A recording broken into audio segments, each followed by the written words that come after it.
Last night, as my thoughts slipped deeply into the second realm of imagination, there appeared your face, and you were smiling, happy for the first time since the day that we exchanged names.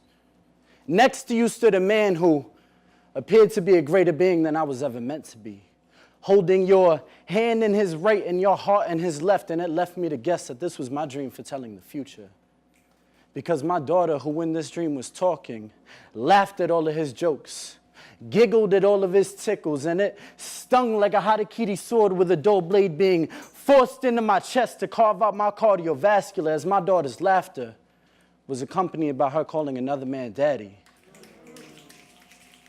Somewhere along the lines, I thought that having a child was reason enough for you to stay and for me to change, but even I didn't believe that fate would lend us that many favors. How dare I be in despair when this is something that I've had and never shown I wanted, claiming possession of love only when convenient and leaving you to fill in the blanks, because this has been a relationship of Mad Libs and open-ended questions and me guessing that you would forgive me without me ever actually asking. So upon waking, I immediately downloaded Google Translation and spent over 40 minutes looking up an array of ways to say the phrase, forgive me. Figuring at least one would say it better than I ever have, because I've asked for forgiveness far too many times in English for the words to still hold meaning. So, deeming it necessary, I asked for the help of another dialect out of respect of neglect.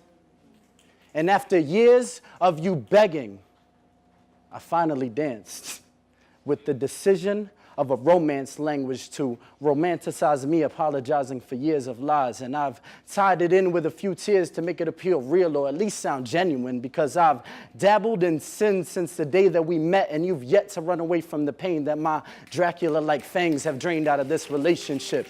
And for this, I will travel on ships or boats, on planes, trains, or floats, in hopes to find a language that will beg for your forgiveness and actually mean it.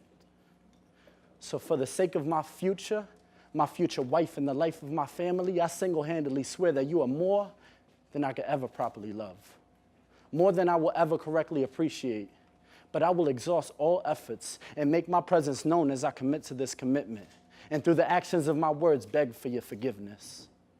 Let this request find the deepest and kindest part of your soul, where our love resides and the knots of our family ties. Make no attempt to ignore the lies, but please forgive them. Thank you.